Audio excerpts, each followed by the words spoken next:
Why are you beeping at me?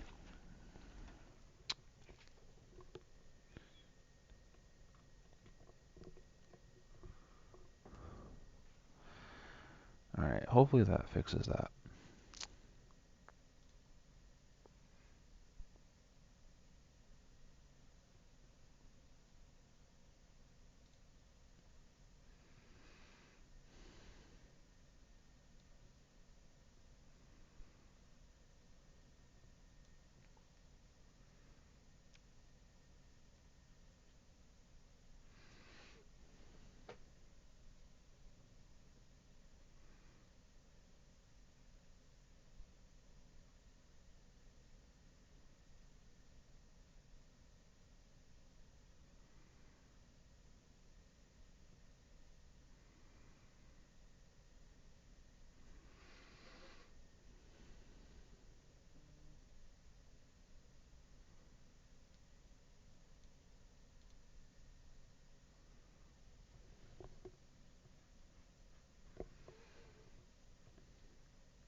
Is my mic on?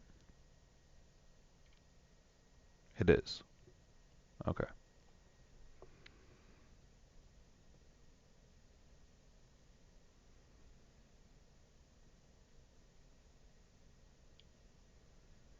Is my mic on?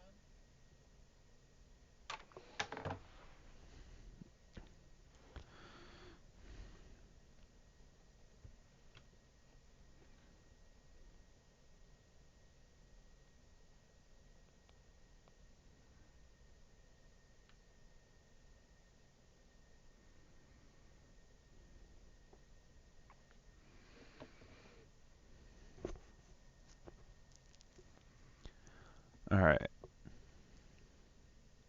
I think I like those rankings and everything. I feel decent. I feel decent about this one. Like some weeks I feel a lot better. Last week I think was just a little bit weird as I like just kind of chat with myself as we wait for people to show up or, whatever. Um, it just feels a little bit weird because like teams that have been bad. Whoops, that's an echo. Um, because like some weeks it's just been like, oh yeah, like bad team is bad again. Cool, they're near the bottom, whatever. But like last week, James, like for example, James's team did really well compared to the average, and like it was his first time he's done above average since week two. So like, do I read that as his team's doing really well now, and his team's gonna is like performing as good as I think it should be? Because I think it's an above average team, but it could also just be that the team is just kind of had a power spike, and I've been wrong this entire time. I mean, I wouldn't put it past myself to be wrong about fantasy football. Clearly, it happens all the time. I'm just kind of bad at some things. Um, but yeah, I'm just kind of taking a look at it now, and it's just like there's just a few things, and then like other things like Mike, Dave, and Sean. They all went the entire season so far being above average almost every single week, playing very very well. This week they just they all were bad. So I'm not sure if that's like again if that's signal or noise. Is this something that I should be reading into? Are these really good teams like are they slipping or was it just a really weird week where their players got hurt midway through the game and stuff like that and like how much can I read into like okay, well they got hurt, how long are they going to be out? Like I don't know, maybe Kamara might play this week. Um Freaking Patrick Mahomes might play this week, like, so we don't know. It's just a lot of unknowns right now. So yeah, I think we're just gonna go for it with this, and let's just that's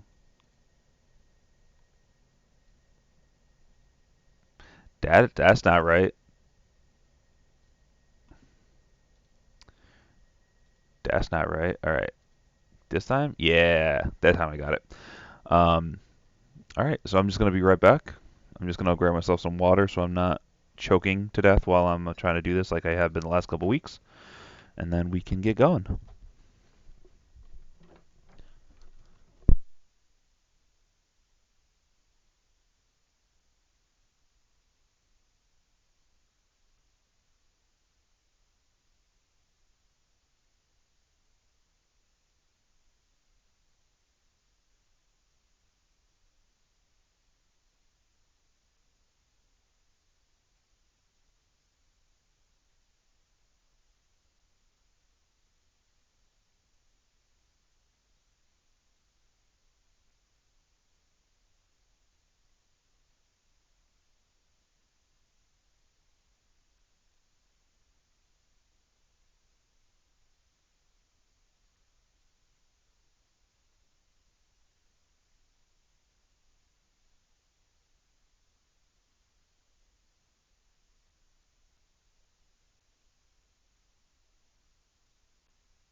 All right,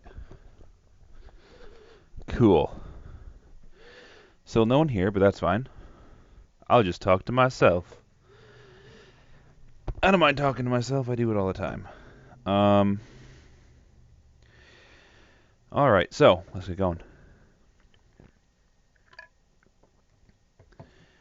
Hello, everybody. Welcome to Fantasy Football. That's not my. That's not the intro. What's the intro? Oh, sorry. Hold on. Hello, everybody. Welcome to Horsehead Weekly, week number 8. Your weekly Horsehead source. That is right, your horse source, and this is what I am. I'm the horse sorcerer. Horse sorcerer. I like that. I'm the horse sorcerer, and I am here to tell you everything you need to know about Horsehead Weekly, about Horsehead Fantasy Football League. My God, I am not doing well right now.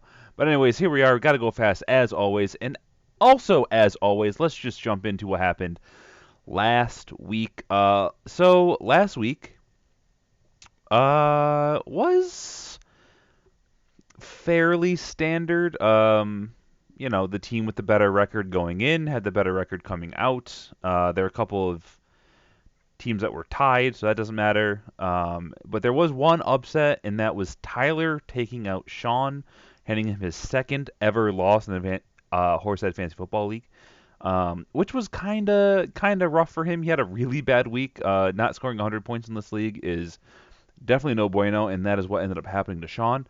So Sean, sorry, buddy. We'll get back. We'll get into your team later and try to figure out what's going on with it. But you did end up getting handed your second loss and also a divisional loss to Tyler. Now let's go back up to the top and move our way down.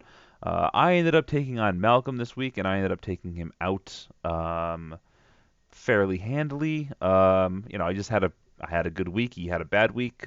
I don't think there's that much really to say about that. I don't think his team's a 2-5 team, but that's what it is, and that's what it does. So that's where we are. Uh, in another game, a lot of people, if they saw that Mike put up 115, would be like, yes, finally, he's getting a second loss. He's moving back towards the pack a little bit.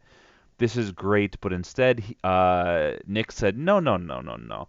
See, I also want to lose. And he just did a better job of losing. So Nick ended up falling to Mike this week, moving to 2-5, and he is very, very close to the scary zone, as is the other 2-5 players.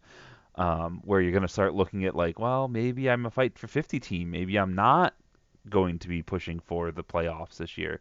Um, there's a lot of football to be played. Winning out, you can end the season at what is it, 8-5? That's plenty of wins to make it in. It's just a long road from here for some people. Not Mike though. He's at 6-1. He's probably a win or two away from pretty much locking up, if not a playoff spot, the whole division. So, except he has Sean in his division, so maybe not the division, but definitely he's only a couple wins away from locking it up. So good for you, Mike. You suck. Skipping that one, let's move on to the Brother Brawl, the game of the week from last week, and it was as advertised. It was a very good matchup between teams that put up a lot of points, and I don't know if it was because he was playing his brother or if it was just because he decided that now was the time to really turn it on. But Matt S just dominated the league, almost 10 points clear of the second highest, and well clear of anybody else. You know, just doing a great job there. And James put up a valiant effort, but he did end up falling, putting up as I mentioned earlier in my little pre-log ramble. Um, yeah, you did good. You did good, and I don't know what that means because you've been bad for so long. But you're also 3-4, and you beat me, so I guess I suck too. Who knows? Then we have Dave and Jerry, and Jerry's new look garbage put up some really good numbers, second highest in the league. So maybe that's all he needed to do, just switch out the everything that's going on in his team that was very very bad for a very long time, got him to 3-3, and now this new team might just cause him to start dominating as he moves to 4-3. And rounding out my division, I guess we all win and lose together because Doug also won the entire division. By the way, scoring within uh, 1.55 points of each other. Real bizarre. But apparently, we all just decided to just go out and win this week. So we all moved to 4-3 at the expense of Matt M, who again runs into horrible luck. Again, ends up just. I feel so bad. I feel so bad for you, Matt. Like you're just. I don't know. I don't know what to say. I like your team still. I like what you got going on. It's just it just isn't working out for you. So let's move on to the standings. As I said, Skull House continues to just be a big old tie fest with everybody sitting at 4-3 and all winning last week after losing the week before. So cool. That's what's going on with that. In Kathy's kids, there is some very clear hierarchy beginning to develop with Matt S being the favorite, James being the second favorite, and Malcolm basically not even being a kid of Kathy at this point, which is very spooky to think about him not actually being her kid. But here we are as he sits at 2-5.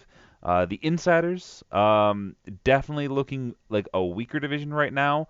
If you just look at the records, but if you look at the teams themselves, it's a very powerful division, just a very unlucky division right now, which means that even though Nick and Matt are at 2-5 right now, they're only one game back, just a singular game away from uh, tying it up there, and they everyone in that division still controls their own destiny. If anyone in that division wins out, they will make the playoffs regardless because they will win the division because they play everyone else in the division one more time.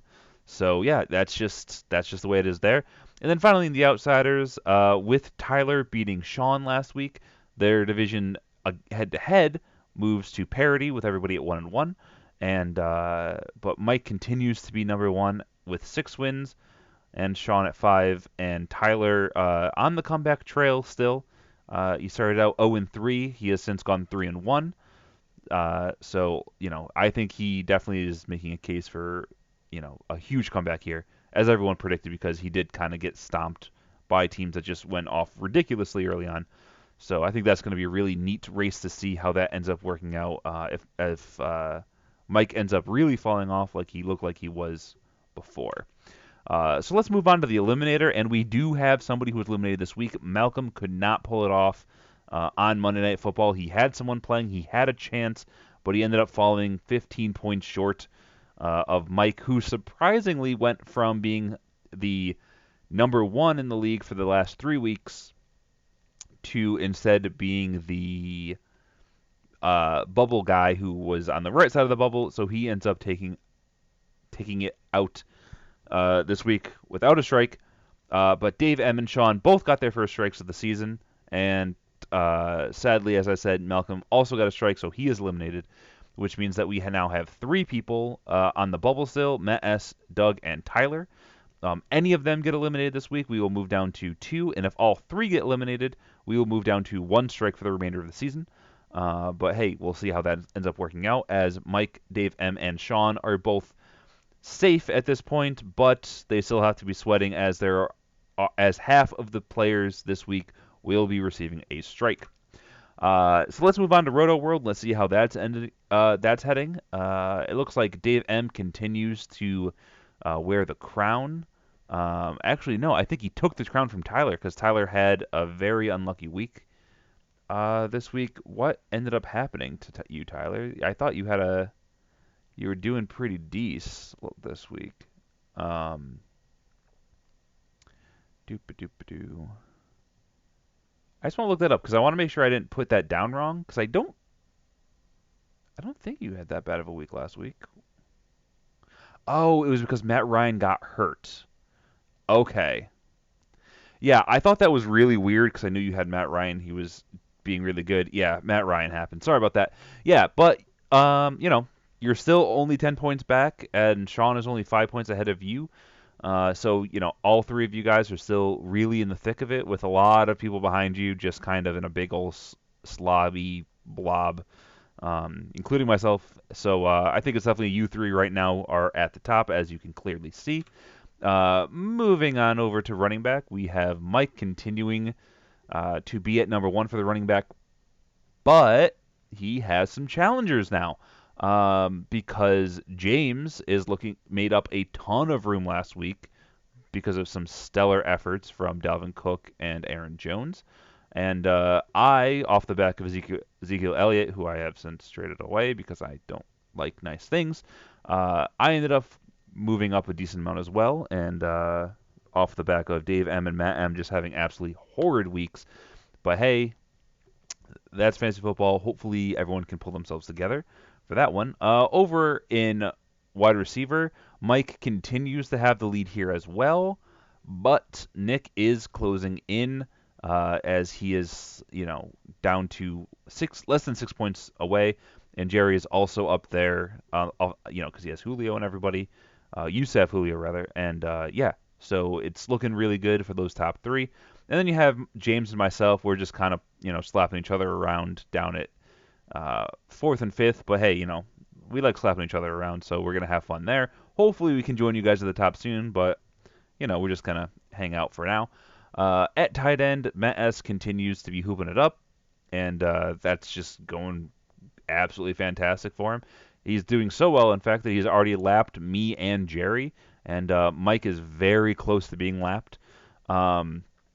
Yeah, remember when I took that tight end in like the 6th round, because I was like, oh man, O.J. Howard's going to be great this year. I just did a great thing. Yep. Next up, we have defensive line as we move into the defense and special teams half of the Rotoworld. Sean continues to sit on top of that off of another very good performance, but Tyler ended up putting up a lot of points last week to close the gap a little bit, and Doug ended up actually, I think Doug was on top the week before, if I'm doing math correctly. So Doug ends up falling down number 2, Sean up to number 1, but that's fine because Doug is, he's still there, and there's still Tyler and Mike holding on, hoping to keep it close. At linebacker, we have Matt M continuing to dominate, putting up an absolutely bonkers 32.5 points thanks to Chandler Jones and the Arizona Cardinals. Yeah, they just went out, scored a bunch of points for him. Good for him. I ended up putting up 22 myself to move myself up to 2nd place with Matt S, Mike, and Tyler, all of us kind of hanging out there in that gray zone right behind Matt M, but no one really challenging him at the moment. For defensive back, though, big switch up as we now have a tie at number 1, so Mike and Matt S both would be receiving 15 points if I actually change things every single week, but I don't because who cares? It's still early enough on that no one's going to really care that much about it. And Sean is just kind of hanging back there, just 8 points away. But everyone made up a ton of time on Mike last week because he had a bit of a struggle with his Washington safety, whose name I can't remember. But hey, it's cool because I don't have to remember everything off the top of my head because I have the internet. And in kickers, Justin Tucker continues to put Malcolm in first place, but Tyler, only 2 points behind, very, very close. And there is a slew of people also in that same range. Doug, Mike, Sean, myself, and Matt S. We're all up there fighting for that top spot, and you know, it's real close. It's real interesting. I'm excited to see how the kicker's going to work out. I'm actually lying about that. I hate kickers. Everyone knows that. That was a joke. Haha, I'm funny.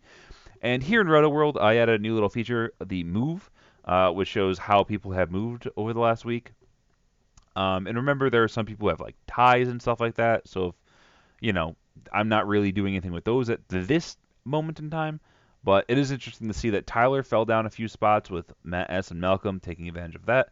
And Nick fell several spots, 3 actually, for myself, Dave M., and James to move up as well. And Dave M., surprisingly, he has 15 points from his QB, but only 45 points total. That is not great. To have 7 positions and only be getting 30 points out of them. Hopefully he can turn that around soon. He's averaging less than 5 points per position with that, but his wide receiver, kicker, and D lineman are all really holding him back at the moment. I'm having similar stuff because I have a couple really good positions and then a couple just absolute garbage pail ones. But yeah, so real interesting stuff here, and everyone keep fighting on RotoWorld because it's another $50 in your pocket if you can pull it off. And by the way, people are starting to close in on Mike, so hey, maybe if somebody can overtake him for running back, wide receiver, defensive back, suddenly this could be a real race. So keep with it. So that's it for looking back. Let's start looking forward, and let's look at this week. This week we have myself going up against the brother of the cursed child, Dave. So that's going to be really interesting to see how that one ends up working out, as it is 2 teams who are hoping to get another win because they are in that middle that scrum in the middle there. It is Doug's turn to get thrown to the wolves as Doug ends up playing against Matt, whose team is stupid and should not be allowed. We have the new look Jerry team, who I guess is now 1 week old look Jerry team, going up against Sean for as to round out my division. Really, really interesting to see how that one's going to work out because we all tend to win or lose together. And considering we are playing both Mike and Sean, I'm not feeling great about my chances. Then at the bottom we have. Is there really? There are no divisional matchups this week. That's interesting. That's pretty cool. All right, no divisional matchups this week.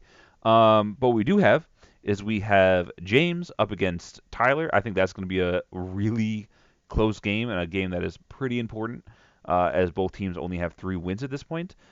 We have Malcolm and Nick in what is kind of a must-win game for both of them. So that's a really interesting game that I'm going to get to in a minute, as it is the game of the week. And finally, we have a battle of the mats. So the mat battle. So no divisional matchups, but a name matchup. I'm hopefully he can have his curse lifted, Matt M. But Matt S has a really good team, so we will see how it goes. And as I said before, the game of the week is this elimination style game.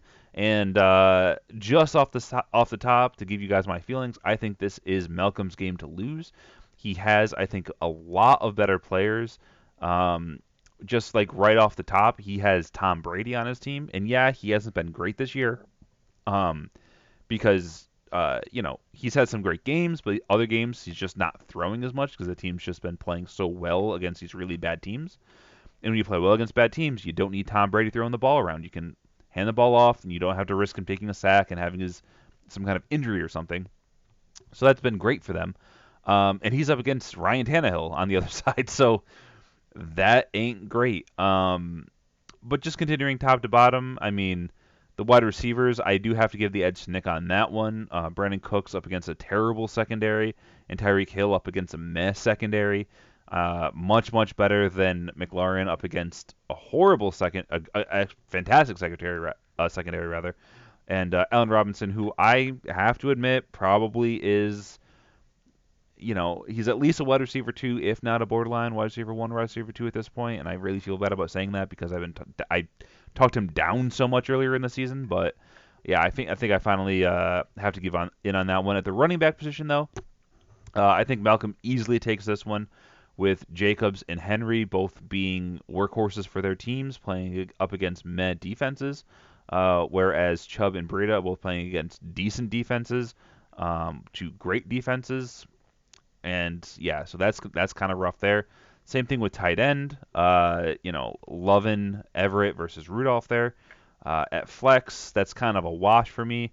And then for the IDPs, I have to give it to Malcolm. I think they're just better guys for now, as but you do have the Mika Fitzpatrick revenge game on Monday Night Football, which could be a thing. Maybe he gets a pick six or something.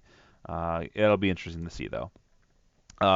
And sticking with those two teams, we have the deal of the day, in which Nick traded for Brandon Cooks, Nick Chubb, and the Tampa Bay running backs, giving up Allen Robinson, who again I've come around on, Christian Kirk, who's probably a wide receiver two, wide receiver three, if not a wide receiver two, J.D. McKissick, who could be getting a lot of work if that's the way that the ball ends up bouncing out in Detroit, and Derrick Henry, who is just really good. Now, I do think that there was a downgrade here from Nick Chubb to Derrick Henry for Malcolm, or for Malcolm. Why is my brain not working today as well as it normally does? It's because I didn't get enough practice in. I don't know. Hold on. Week 8. Yeah. I just saw this. Derrick Henry's on Malcolm's team. So yeah, so Derrick Henry is a little bit of a downgrade over Chubb, but I think that rest of season, Derrick Henry is probably going to end up being better than Chubb. Now, why am I saying this? Because that does sound a little bit bonkers. So to start, Derrick Henry, we know, is the guy in Tennessee. They have literally looked at no one else to go in as a running back unless they think that Derrick Henry is about to just fall over dead tired. So that's great. Now Chubb has the same thing, but he does have some pretty decent people in that backfield coming off of a suspension, and by decent people I mean person. And if Kareem Hunt comes back and he takes 5 to 10 touches, even if he just eats the touches that I think it was Hillerman is taking right now, Chubb could be in a, even if he eats those 5, he could eat another 5 on top of that. That'll look bad for Chubb. And if this team ends up trending the way it is, which is looking like Baker Mayfield's not great, we could have an issue where Nick Chubb is just getting the box sacked against him. He's not playing well. That simple. And then he also ended up getting, and then let's look at Cooks and Robinson. Yeah, Cooks is the better name. Yeah, Cooks is on the better offense in theory, but Goff hasn't been looking like himself. That offense hasn't really looked good since the NFC Championship game. I feel like they kind of got cursed after that pass interference call. Pass interference happened. It didn't get flagged. And I think some juju master down in New Orleans just sat down, put a hex on that team, and they're just never going to be good again because they just don't look good. And I think that getting out on Brandon Cooks right now is probably a really good move. And getting Allen Robinson, who I think is underrated by a lot of people, is a great switch. And then on top of that, he ends up getting J.D. McKissick and Christian Kirk, who are people who are going to be points getters, and they could be starters on the team. Kirk more likely than McKissick, but again, if McKissick ends up becoming the guy in Detroit, or they end up going to a more pass-heavy offense and he's the pass-catching guy, that could be a flex starter for you. And what he'd get for those two, what did he give up for those two? He gave up Tampa Bay guys who they're riding the hot hand on, and I don't really know if that offense is going to be able to really be reliable in any given week. I mean, it's just kind of rough one way or another. Um, and I think that Malcolm definitely did a great job here. And I think Nick's just kind of got a little bit scared being at 2-5. Maybe that's why he made a little bit of a panicky trade here, trading for people who are really good names and looked really good in the preseason. And he gave those up for people who weren't as good in the preseason, but I think are doing better now. So that's just my feeling on the deal of the day. And the hot take of the week isn't actually my hot take. It was Tyler's hot take. And then everyone kind of chimed in. I don't know if it was really a hot take because I think a lot of people were feeling it. This is a look at one of our rosters, by the way. We just have 1 billion people on it. And I think if we're going to have this many people on the roster, that's just not healthy. So we have one of two options going into next year. Now, what I would love to do right now is I would love to tell everybody you have to cut down to by cutting 2 people off of your roster by next Tuesday. So by next Tuesday, you have to cut 2 people off your roster, so you're down to 5 people on your bench in an IR slot. And I think that would definitely help out the league, definitely help out with parity in the league because a lot of people are holding on to like fringe players, like your Mark Waltons and stuff like that. You're holding on to 2 kickers because you can do it. And yeah, I have Malcolm's team up on my screen, so that's why I'm saying those people. I'm not calling him out. He's playing fine. He's playing by the rules. But I think it'd be a really good idea to do that. I don't think that's something we can ever get everyone to agree on because people with good benches are going to be like no, and people with bad benches are going to not be able to get a unanimous decision. Because it is you know, a democracy, and we need everyone to agree to something if we're making a change midstream. But for next season, I really think we should move down to 5, or as Tyler even suggested, 4 bench spots. And if we move down to 4, we'll add a second IR slot or something like that. Or we'll add a 5th bench slot that turns into an IR slot at some point. Another idea could be 4 bench spots for offensive players, and then 1 bench slot that you must use for either a kicker or defensive person. If we want to really help out the running back and wide receiver numbers on the waivers, I think that could be a really cool way of doing it that I literally just came up with right now. Somebody write that down and remind me at some point in the future. But I really do think that we should do something like that because waivers are not as good as they could be. They're still good. I mean, we're still getting good players that are coming out of it and stuff like that. But I think if you have a really bad hole that you have to fill right now, like I'm looking at teams that don't have everything going on, I think this would be a really good way to help that out. So we should do that. Keenan Allen with a hamstring injury did not participate in practice today. That is not great. So I might have to do some on-the-fly adjustments here, but that's just my hot take that I stole from somebody else of the week. So let's get into the stats and the rankings. At number 1 for the points for the last 3 weeks, as all these stats are from the last 3 weeks, we have Mike at number 1. Then we have a tier 2, which is Dave, M, and James. Then a tier below that. This wasn't updated. This is not correct. Shoot. All right. We're doing it live. Where are we going? Where is it? All right. We're going over here. Don't make fun of me for my nonsense I got going on here. All right. It's gonna jump over to the votes for some reason because it hates me. And I'll jump over to Eliminator where I keep this information. Let's go up to 200%. So these are the stats, and these are the stats that I used on everybody's thing, so my apologies about that. So number 1, we have Mike, just sitting up there at 153 points, and he has a huge standard deviation because he had 2 absolutely fantastic games followed up by a not fantastic game. At number 2, we have Doug in the same tier with Matt. They're kind of all just sitting right around each other. Matt M, that is. Matt S comes in at number 4 in a tier all by himself, and then I kind of lump everybody else after that together because they're kind of just flow from one to the other, so I don't really want to tier them. But that is where everyone sits right now. That is where your standard deviations are right now. And now we can jump back into the presentation. Hopefully that did not break Twitch to jump back and forth like that. As we jump into C-Class, and as always, Nick continues to be in last. Because you are starting Ryan Tannehill, who, yes, he looked like a football player last week. Yes, he's going up against a Tampa Bay defense that is not great, but he is still Ryan Tannehill, and you're relying on him right now because you have Patrick Mahomes out. That's not great. You have AJ Green, who's going to be out for another 2 weeks. Um, I mean, Sterling Shepard, I don't know if he's getting out of the concussion protocol, but it's not looking great at the moment. Um, I don't know, man. And then you have other things going on in your team, like you have Jordan Howard, who you continue to try to sell to me as being a good football player, but I'm just not buying it. Um, I just think that he is not the guy for me, or the guy for most people, honestly. Uh, I really think that you can, I don't know, like you can try to sell a lot of people a lot of stuff. You're not going to sell me on Jordan Howard at this point. I think I'm just going to have to dig my heels in on it. His last 3 weeks, he's put up, um, what is the number there? No, there's no way he put up 54 points. Oh, they're looking. Oh, that's last 4 weeks. Okay.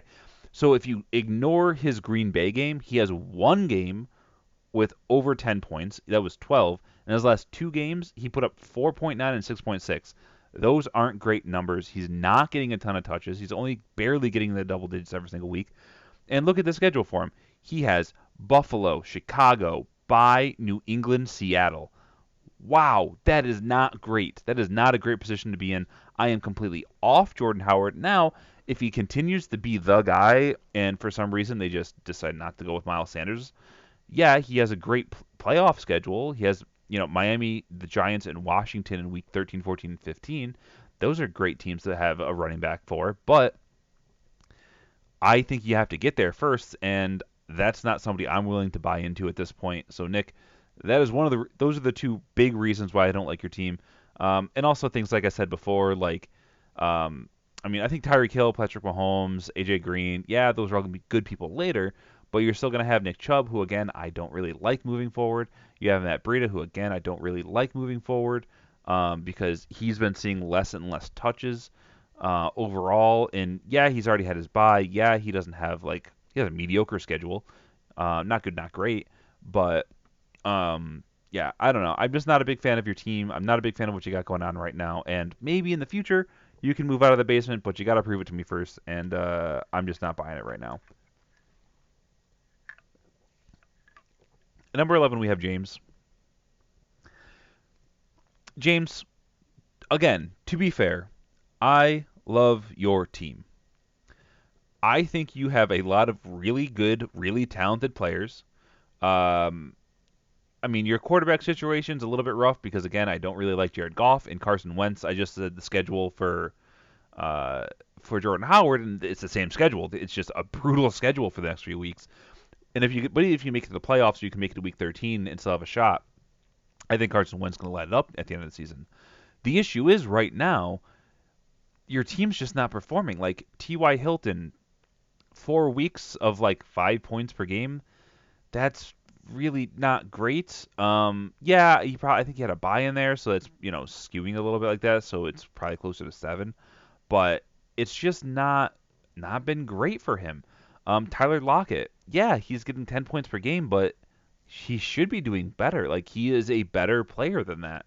Um, yeah, you have Dalvin Cook and Aaron Jones, who have both gone off over the last few weeks, and they both have really good matchups this week. So I'm not really worried about your running backs, but like I just don't know what to say. Like you just have a really talented team that's just not performing. And it's not like Matt M's team, which is performing. It's just not getting results. Your team is getting results, but it's just not putting up good numbers. And I mean, you could be a team that comes on later on when all these players start to click and they get themselves together. Yeah, you could be a really freaking dominant team later on. It's just right now, for some reason, it's just being weird and not really working out for you. So I gotta put you down at number 11, man. It's just the way that it has to go right now. Um, Jerry's team, on the other hand, put up a really good result last week. It's another team that I'm looking at and I'm saying, yeah, it's got a lot of pretty decent players on it, but it's also pretty spooky. I mean, he won the Ty Johnson lottery, and if Ty Johnson ends up becoming, carry on Johnson week in and week out, giving you 10, 11 points every single week, you can mix and match him as the RB2 with James White and Austin Eckler. If ever, I think Eckler is going to be a thing for the rest of the season. But that could just be me. Especially if Keenan Allen's going to have an injury. You could easily just line Austin Eckler out as a wide receiver. I mean, they've done it before. I mean, the Chargers just do that. Why not just continue to do it if you have Keenan Allen out, and then you can put Gordon in the backfield? You're using two of your better assets at the same time. I mean, I'm just saying, Hunter Henry as your tight end. You have Williams, Eckler, and Allen as your wide receivers, and you put Gordon in the backfield with Phillip Rivers. I feel like that's a really good setup. That sounds fantastic. I would love to see that. I'd love to have that for my team. I'd love to have a competent football player on my team, but hey, I'll take that as well. I mean, I think the Chargers are could be a real thing coming up, but they're just I don't know. I'm just ranting about Eckler and the Chargers because I felt like it for some reason. But that's just my feelings on that. I think Juju is a lot better than his numbers are looking right now, so I think that he's going to be a really good guy to have moving forward, especially this week against Miami. They're just going to slice and dice that. Travis Kelsey, he's Kelsey and stuff, and you have Amari Cooper on the bench, so you'll have Juju and Coop for the rest of the season doing that. You have Cam Newton if he ever comes off IR. I mean, you got a lot of really good things going for you, and I did move you up one slot because of that, even though I like James's team, I think, better than yours in a vacuum. Um, but yeah, it's just really hard. I want to give you guys like a C plus tier, James and Jerry, because if you're like one more week away of playing really good from moving up to like the B tier or maybe even higher if you really go off. But for right now, I kind of got to put you in the C tier because you're not quite a B class team, as I say, going to my team, which probably isn't quite a B class team either. But I have an ego that I need to stroke from time to time, so this is how I'm going to do it right now.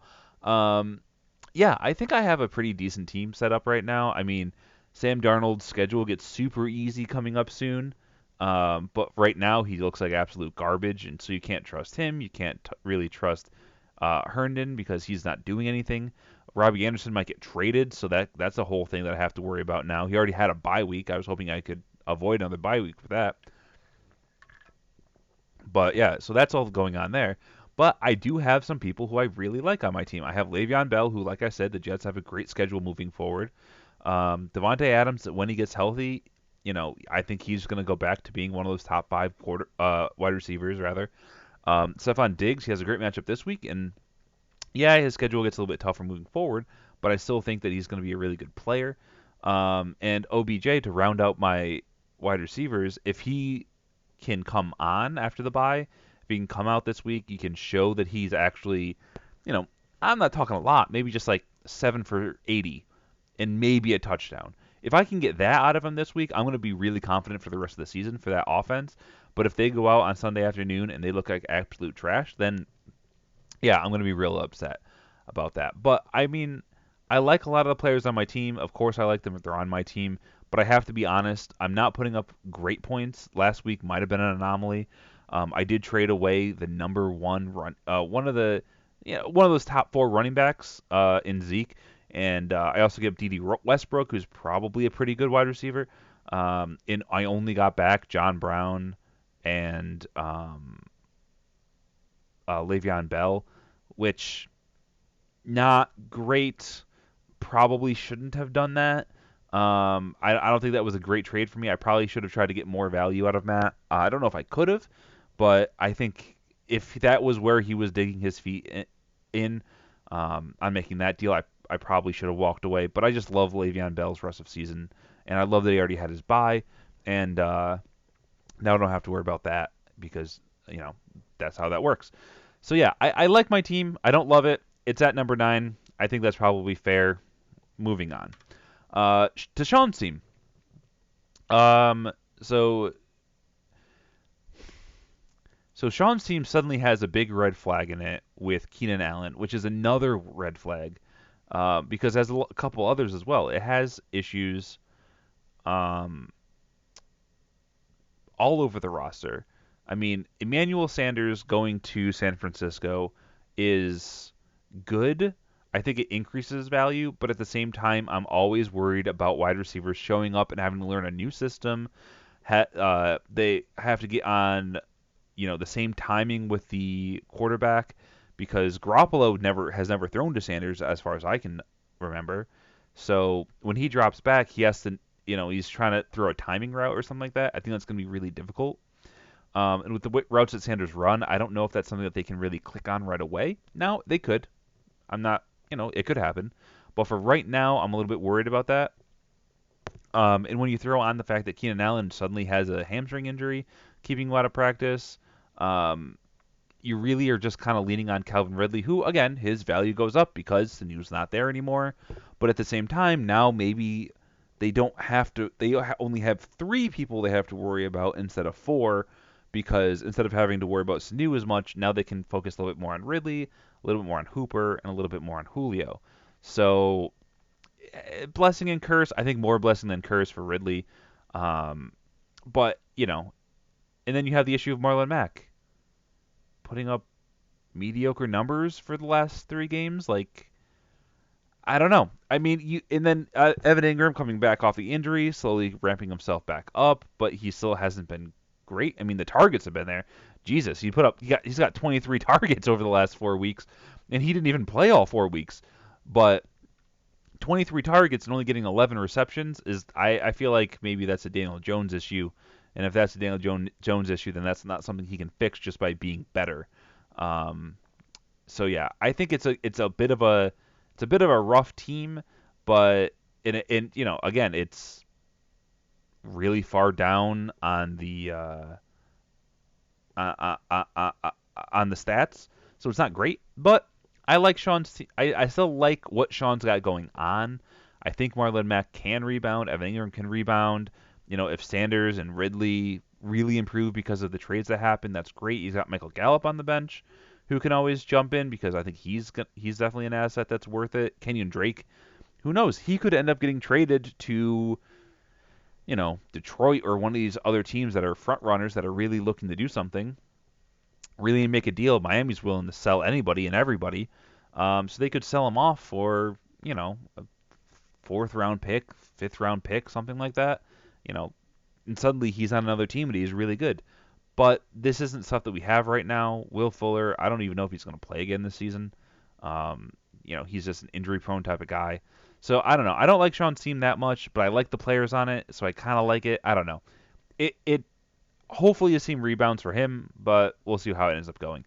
At number 7, we have Malcolm. He slips back a couple slots from last week, even though I do like the trade that he made.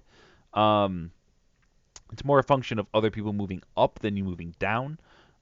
Because I think this B class, from 7 up till 4, they're really in the same tier. They're really right around each other, but I have to put people in a certain order.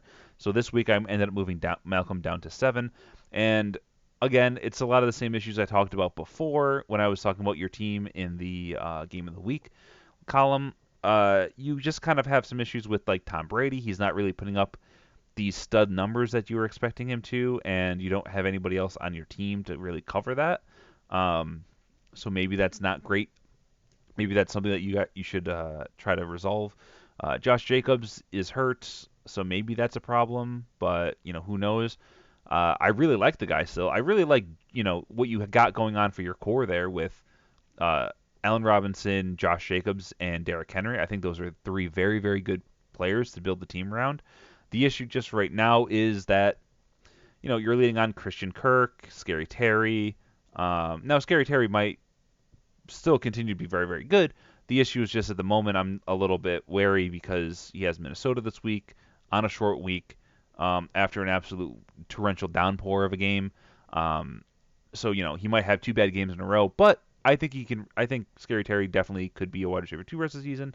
Same with Christian Kirk. I think both of those guys are going to be very good for you moving forward. And if Devin Singletary ever takes over the role, Frank Gore gets hurt, something like that, out in Buffalo, you could definitely have a much better setup going forward with that. But for now, you got a lot of question marks on your team, but you have a very good core, and that's why you're up at number 7. And I like you about the same as Matt S.'s team. Same kind of build here with this. You have a pretty solid core where you have Mike Evans, Austin Hooper, and then Zeke as your big 3 there. And I really do like that core. The issue just with it is again, what are you putting around it? Now, unlike Malcolm, you have Drew Brees, who's going to be coming off of his injury soon. You have MVS and DD, and those guys are not as good as your Christian Kirks or your Scary Terry, but I think they're both decently fine. Um, and but you do have Robert Woods, who is the one guy who I think could really continue to be good with the Rams, even if they do continue to play poorly. Your just big issue is what is your running back two right now? On your team, you have Zeke, Tevin Coleman, and Sony Michelle. Not great, but we knew you knew this. You knew this is what you had going on, and you're making it work right now. I'm not a huge fan of Coleman or Sony Michelle. I don't think that they should be, great. But they're performing well for you. So for right now, hey, take it, take it and run with it. That's what you got going on. If you can make it through the bye week with those guys, you can just kind of throw Zeke in, set it and forget it at your running back position, and be on your way. So I think you're doing, really good stuff. You're making really good trades. You're really improving your team. And just with time, your team's even going to get better because you're going to get Drew Brees back. You're going to get Zeke off the bye and stuff like that. Your team's going to continue to look better and better and better moving forward. And so I really like what you got going on right now, Matt. It's just, you're just stuck in that tier because you're not quite as good as those top three, who are very, very good in my opinion. And you're just kind of in this tier with Malcolm, yourself, and Doug at number 5. So Doug at number 5 really went off last week, and I think he's going to have another really, really good week this week because, again, these people in this area, they have a really good core right now. He has Aaron Rodgers, who's looking like he's finally starting to break out and become Aaron Rodgers that we thought he was going to be. And he has two absolutely stud running backs with Saquon and being an absolute stud, and James Conner, who's going to have a very good game this week. And yeah, he's a running back two at best overall, but when he hits, he's really hitting right now. If you look at his last 3 weeks, he put up 20 points per week. That's really freaking good. So if he can keep that up, he might, move into the running back one conversation. But for now, he is what he is. And if nothing else, he's your running back too. And then if you look at your bench, you have the likes of, I don't know, Jamal Williams, who is one injury away from being an absolute stud. Philip Lindsay and Royce Freeman, who, if they end up sorting out that situation out there, could be really, really good. Tariq Cohen, who, like, my God, can somebody just figure out what's going on with Montgomery out in Chicago? Like, is the dude bad? Is he just bad? Were we all fooled by his tape in college because he looked like an actual thing? Like, if he's just bad, let's just figure it out. Send the guy into the sun, move on with our lives, and I guess have Tariq Cohen be the guy. I mean, Doug has a lot of really good players, but if you notice, I'm only saying running backs right now because his bench is running backs, a tight end, and a quarterback, and his wide receivers are Julian Edelman, who is questionable right now. He's old.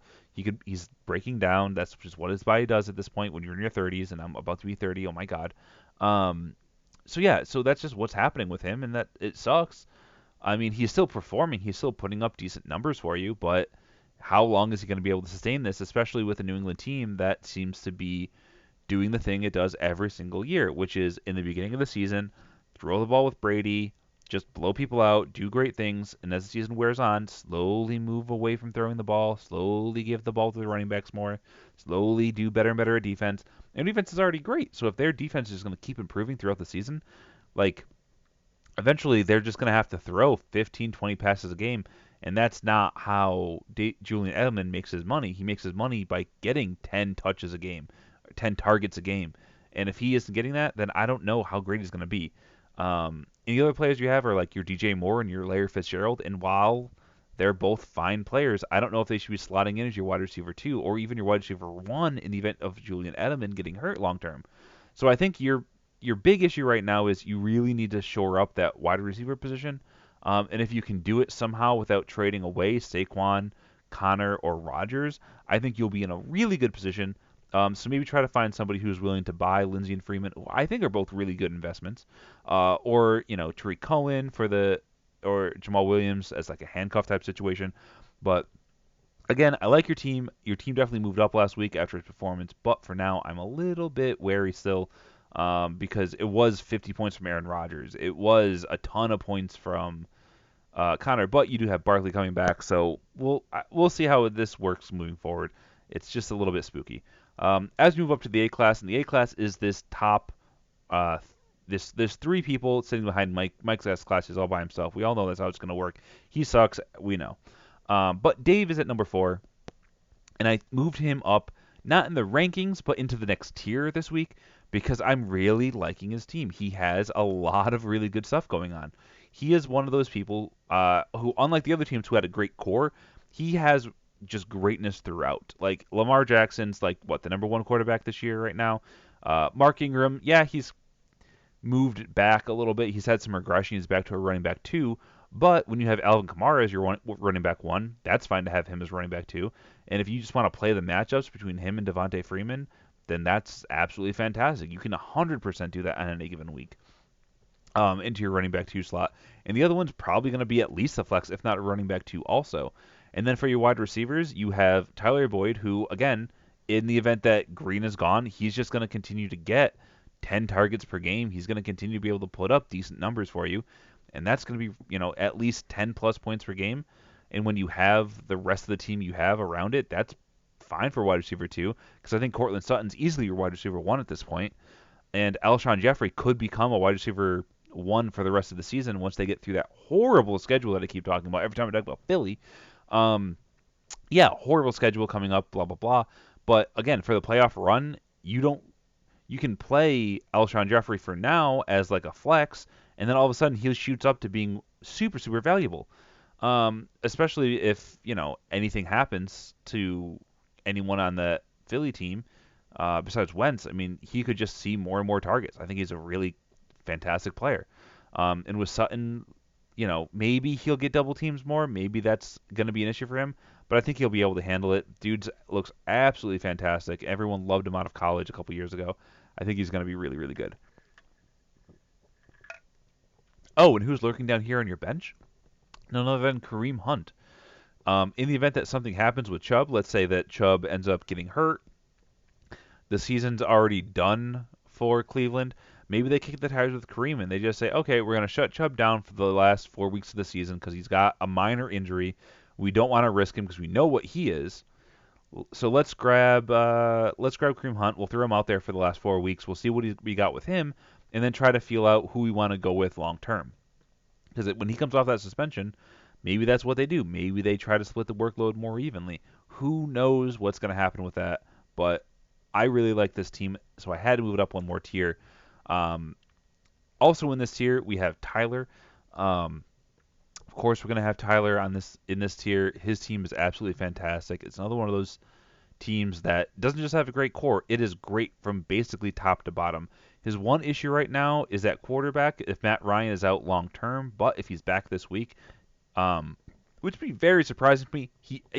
Matt Ryan himself said he's playing this week. The medical staff said he can play on that ankle.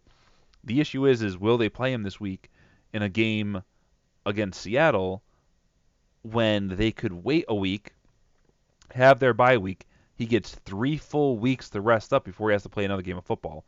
And that way you don't have to worry about him re-injuring his ankle or anything like that. I think that's the way to go about it, but I'm not them. And in the meantime, you have Teddy Bridgewater filling in, who is absolutely just going to destroy Arizona because everyone destroys Arizona, especially at home, especially if he also gets Kamara back. I mean, so your quarterback position is absolutely locked up and fantastic. And then let's look at what you got going on. Wide receivers, Julio Jones and Chris Godwin. Both are probably wide receiver 1s rest of season. Both are probably going to be Godwin's going to probably perform the way he has been lately, and Julio's probably going to perform a lot better than he has lately. I think he's a great buy low candidate if you're looking in other leagues that you have. But I think he's just going to be really, really good. I mean, he's Julio Jones. He's going to be good when Matt Ryan is right, and that's a couple years away. Plus, any new trait stuff going on, that's going to make him even better. And then let's look at your running backs. You have Leonard Fournette, who, again, I think is a great buy low candidate right now. I think he's performing a little bit worse than a lot of people think he should be, but I think he's absolutely fantastic. You have Chris Carson, who, look, if you can go out there and you can fumble 15 times a game and you can still be the number 1, there's a reason that you're the number 1, and I think they're just going to continue to use him, continue to pound him. I mean, the dude has freaking 94 attempts over the last 4 weeks. That's approaching, 25 per game. Man, that's insane. And then when you look at what he's got for receptions, I mean, the dude's looking at 30 touches per game. If he can keep that up and he continues to do what he is, I mean, the dude's going to be absolutely insane. Then you got Hunter Henry, who I could have traded for a few weeks ago, probably should have. Ended up chickening out because I got a little nervous because we were trying to make a deal before Thursday Night Football kicked off because players were involved with that, and we never ended up coming back to it because I was, again, I was a little bit scared. But freaking Hunter Henry is just a boss right now. He just comes back off the injury and just says, "Yeah, no, I'm gonna be here, guys, and I'm gonna just absolutely dominate for the last 2 weeks." And then he's got decent players on the bench too. Like, did a trade happen? Did I miss a trade? Because this is the second person to have Ronald Jones and Peyton Barber on it. Did a trade happen like while I was like moving stuff around, like taking pictures of people's teams? Maybe. Hold on. No, I don't care about the forecast at Tennessee for like 3 days from now. I want to see the player history. Um, no, that was yesterday. Apparently, I'm just an idiot. Anyways, yeah, you have Jones and Barber, and I don't think they're great, but you do have Adam Thielen, who, when he gets healthy, could be really, really good. I mean, we've seen it, and if that offense is going to try to open themselves out, they're going to try to be a more pass-heavy offense. I think that Adam Thielen's definitely going to be great for that, because he's just a great target, and um, yeah, he's hurt right now, but in a couple weeks when he comes back, Tyler could have an absolute steal having him down there on his bench. Um, so that's it for Tyler at number 3. I'm now going to gush about Matt M, whose team is criminally only has 2 wins at this point. I don't understand how it's happening. I mean, look at this team. He has Dak Prescott, who is looking like a top 5 quarterback this season. Michael Thomas and DJ Chark, both looking absolutely fantastic. He has whatever running back is playing in Arizona, both of which are looking really, really good right now. So it's basically whoever's playing, play them. They're doing great. He's got Darren Waller, who might be the number 1 tight end rest of season. I know I poo-pooed Darren Waller a lot early on in the season because I was like, oh, it's just hype because of Hard Knocks, blah, blah, blah, blah, blah, blah, blah. Oh, okay, so that's what happened, Tyler. Um, yeah, blah blah blah blah. He's good. I admit it. He's real freaking good. And on top of that, you have like Curtis Samuel and DK Metcalf, Samuel Watkins, Mohamed Sanu. I mean, you have a lot of really good players hanging out on your bench. So Marvin Jones, I missed him entirely. The one thing with your team is that you're playing Carlos Hyde. I'm not a huge fan of Hyde, but if he's gonna play well, he's gonna play well. You're gonna get rewarded. So I don't know. This is a really, really good team. Probably should be 4. Probably should at the bottom of this A tier. But I'm going to leave you at number 2 because I really like it, and I really like what you got going on with it. And moving on up to the S class, we have Mike's team. So let's just take a quick look at it. It's a stud at quarterback. It's a stud at wide receiver. It's a stud at running back. It's a Zach Ertz, who's maybe regressing back to what he was before he had that breakout season. And then let's go back through and see who his number 2s are for wide receiver and running back. Cooper Kupp, who, again, if Goff ends up getting hot again, cool. So Cooper Kupp's just fantastic, awesome. Number 2 at running back, Melvin Gordon, if he ends up being as good as he was the last couple years, cool, fantastic. You have probably 3 first-round picks in a redraft league, 2 second-round picks in a redraft league at this point. And then on your bench, you have a lot of really good players too, like N'Keal Harry. If he ends up coming back and being a real thing in New England, is passing a lot more than I'm expecting, then he could be really good. I don't think he's going to be great. I think he's just going to be like, hey, he's a guy. He'll be good next year. Draft him good next year. Um, but you have the Washington Redskins guys. I didn't mean to say that word. You have the Washington guys. You have Dave Montgomery, and if he's good, then he's good. I don't think he's good. I think he's kind of showed that he's not good as a player. I mean, he's averaging less than 4 yards per carry, but he could be one of those type of guys who needs to get rolling. He needs to get fed. I think I heard the statistic today that he averages 1 yard per carry more when he gets when he gets back-to-back touches. So maybe he's just a guy who needs to get rolling, needs to wear down the defense by just being physical and constantly being, just running the ball. And hey, if he's a rhythm guy, then they just need to get him into the rhythm. And then Jameson Crowder, I love him too because he's a guy on the Jets, and I love every Jet right now for some reason because I hate myself, I guess. But yeah, so that's what's going on for this week. My throat is killing me, so I'm going to stop for now. Even though I was drinking water, it made me last a lot better, but it's still not great. But yeah, So congratulations to everybody this week, and best luck to everybody next week. And enjoy the game tonight, guys. And I will see you guys next week. So goodbye.